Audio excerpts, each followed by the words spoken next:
Yes, everyone, welcome. It's 2023.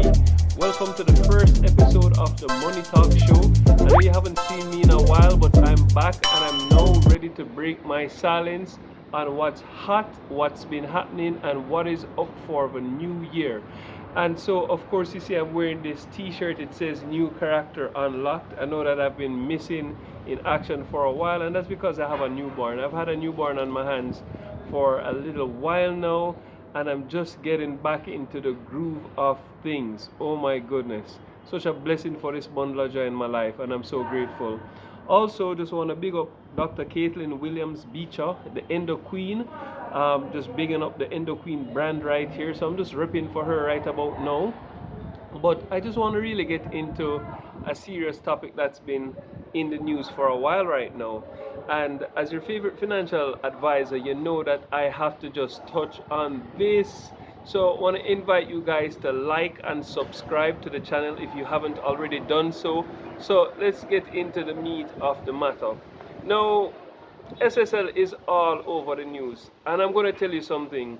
10 days will come and 10 days will go, and I'm not sure if we're going to see or hear anything that come out of this situation that's going on. You see, guys, I want to share with you an experience that happened to me back in 2017. I was working as a young man out in the country, and a Chinese doctor, yes, a Chinese doctor, we call them Mr. Chin out here. At the time, I was pushing the game of Labrish, and for those of you who don't know, I created a Jamaican or Caribbean version to the popular game Taboo out here that was, really popular and, creating a lot of excitement, and everybody loved it. And this doctor said to me, Beecher, why haven't you gotten ahead further in your life? You know what your problem is? He said, Beecher, you're too black. I said, in 2017, Beecher, you're too black? I never expected that. And so, on the Money Talk Show, we talk about popular things in an unpopular way, but we're going to talk up the things then, because I remember a long time, there's a guy who used to go to the barber, the same barber that I went with. He died. He was a banker. His name was Cameron, right? And my mother used to always, joke and laugh about it, because he'd come into the barber shop and he would say, Shaggy, before I lie, I die. Death before dishonor sort of a thing. And so here it is today that I want to say that Usain Bolt and others have been fleeced of their money. Very unfortunate incident. But I want to encourage everybody out there to get ready to know your banker, KYB or KYF, know your financial institution. Because you see, in Jamaica, they make it so difficult for us to bank our money, make it difficult for us to invest our money. And yes, there are scammers. And I'm very well aware of this, because I used to work in Western Union, and a long time ago I used to have to deal with customers who would be receiving $5, $7, even $10,000 every day, especially from the western end of the island. And so I know how important it is, this whole thing of FSC, this whole thing of poker, this whole thing of know your customer, this whole thing of understanding money laundering and layering and knowing how to recognize it.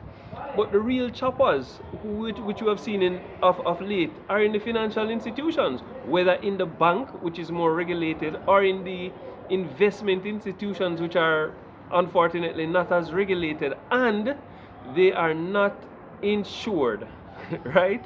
So guys, you know that in Jamaica, if you have a piece of food, right, and you put it in at the bank, that piece of food, if the chopper them come and take it away, whether it's an inside man, and we need to talk about internal controls, which obviously were non-existent at the SSL, or whether it's an outside chopper who used some sort of technology and was able to get inside the account and thief the money, you are only insured of up to $1.2 million, right? So if you have a 12 pack in your account, and by 12 pack I mean a 12 million Jamaican, for argument's sake, and the man them draw down upon it and take it down. Cause you know them sing the song 100 million and nothing for with a draw down, and yes, them draw down upon couple 100 million about money.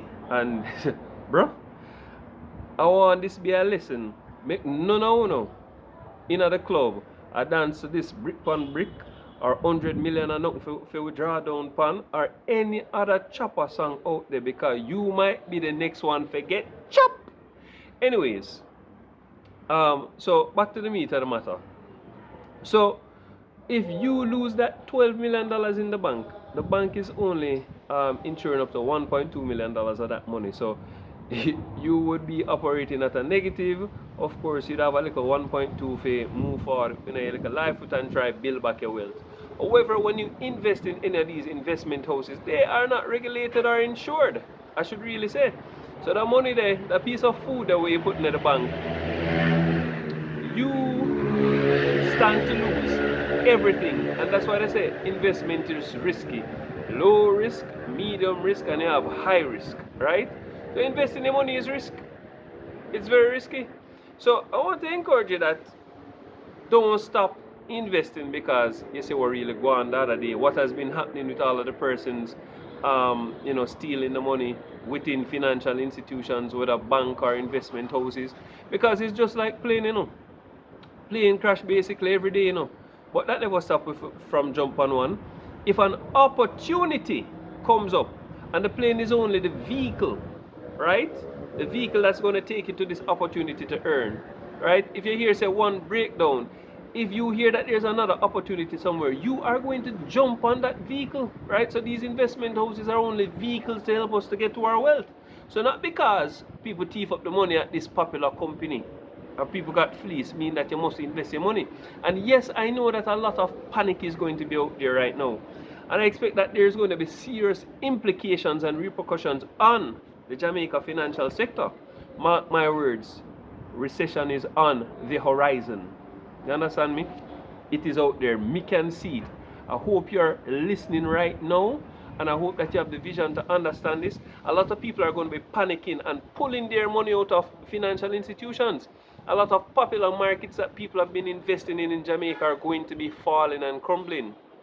However, in every recession and in every crash, there is an opportunity. So, are you patient enough for hold your hand? Are you patient enough to show your poker face and strike when the iron is hot? Because this is what all of this big opportunity is going to be about, Alright? So, more of it encourage you. Come out of this mindset, say, me nah invest my money, I put it under my mattress, I don't know what go on.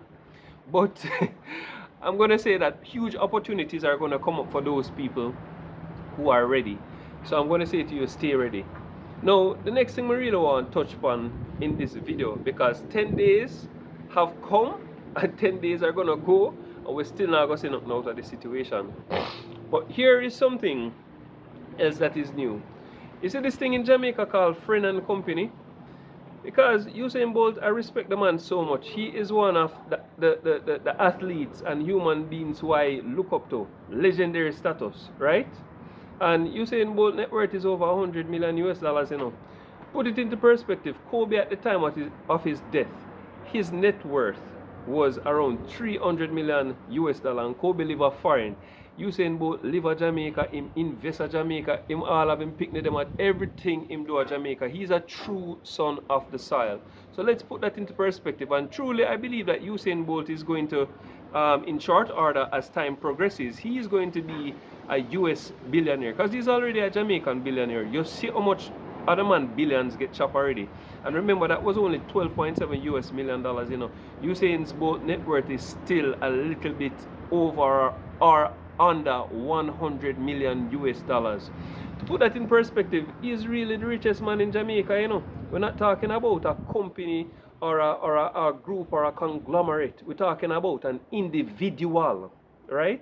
Which is why that money was set up as a part of what he would want to call his pension scheme. It wasn't set up under a country, it under the man account.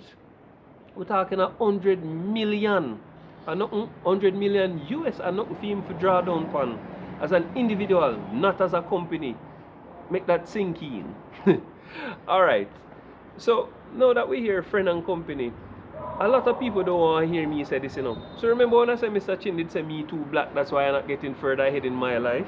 Watch this. Usain Bolt has been a victim of classism. And you see this thing of friend and company?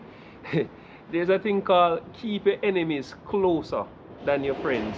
No? Keep your friends closer than your enemies. You understand me? Because within the camp, and I don't call no name, Some of the times those who we believe are our friends or those who we believe have our best interest, they really have their interest at heart, and they have to befriend you, to get close to you, to stab you in the back. And so let's look at SSL compared to the other financial institutions on the market where the money could have been invested. Guys, this thing is bigger than you think it is. This thing have some politics involved. It have some P involved, but me not go there so, because it's bigger than me. But this thing is bigger than we think it is. And many persons were fleeced of their money. But as a black man who is iconic to the length of Bob Marley, Usain Bolt, as a son of the soil, has put Jamaica on the map in so many ways, and he has invested in the country. And it is a doggone shame to see what has happened to what they call this little black boy from country money. You see, because even though he is the richest man, not a conglomerate in Jamaica, right? In a lot of people's eyes, he is no more than a little black boy from down the country. So even though he may have the pocket to match, or even though he may have more money or assets than them, him still not one of them. Him still not in the inner circle. Believe you me, because of his skin color, because of him last name. There's no amount of nothing that you can do in a black man to be one of them. Yes, you can have as much money as them, and you can play harder than them, and you can play just as well as them, but they will not accept you. So put that in a pipe and smoke it. But we not really push classism and racism on this channel, not at all. But as I say on the Money Talk Show, we talk about popular things in an unpopular way, and that is a part of the problem. Because if it was certain names of certain families who did lose that money, as a matter of fact, the mother look and know said them money they couldn't even touch. But $12 million US of Usain Bolt's money could have been touched. If you think it's not classism at play here, so make that sink in. So guys, all I'm saying to you is that I want you to continue investing. We're gonna unravel some other ways that you can earn money in 2023. But I want you to continue investing, but I want you to look into your due diligence. I want you to get to know the persons who you're investing the money with. I want you to be receiving either monthly financial statements or annual financial statements. I want you to ensure that nobody has power of attorney except you or your spouse or your business partner. It should not be the person at the institution who should have a signature who can move your money from left to right. No. And you need to be checking on your account regularly. All of the 1,500 Jamaican dollars in my account, guys, this is a joke by the way, I look on it daily, right? And I know where it is, I know how to find it, and I advise that you make sure that when you're investing or banking your money, you have a good relationship with your banker and that you know your banker. They want to know you, but make sure you know your banker. If you're in personal banking, where you probably have 20 million or more Jamaican dollars in the bank right now, and you're a part of personal banking, get to know your personal banker, because you'll be making a lot of phone calls and making transactions off the phone. You understand me? And they're going to have access to your money, but make sure that it is limited access. Make sure you're tracking your funds. Make sure you know make sure you're reading the fine print. Make sure you know exactly what you're investing in, and don't just run in upon the thing them and make them say, yeah man, in another 20 years your retirement investment nest egg is going to be, because believe me, it's going to be a lot of weeping, wailing and gnashing of teeth, because a lot of persons have lost their life savings because of friend and company, and because they have not spent the time to look about their own finances, right? Financial literacy is personal, right? It's not for nobody else, it's for you. So you need to know where your money there, what your money doing at all times, and be checking up on that. Guys, thank you for tuning into this episode of the Money Talk Show. Thank you for liking and subscribing. Have lots of fresh content for you this year. More hotel reviews, more traveling, and more tips to help you on how to win with money. Plus, a lot more surprises. Peace out. One love from your favorite financial advisor from the Money Talk Show, Chris Beecher. Big up.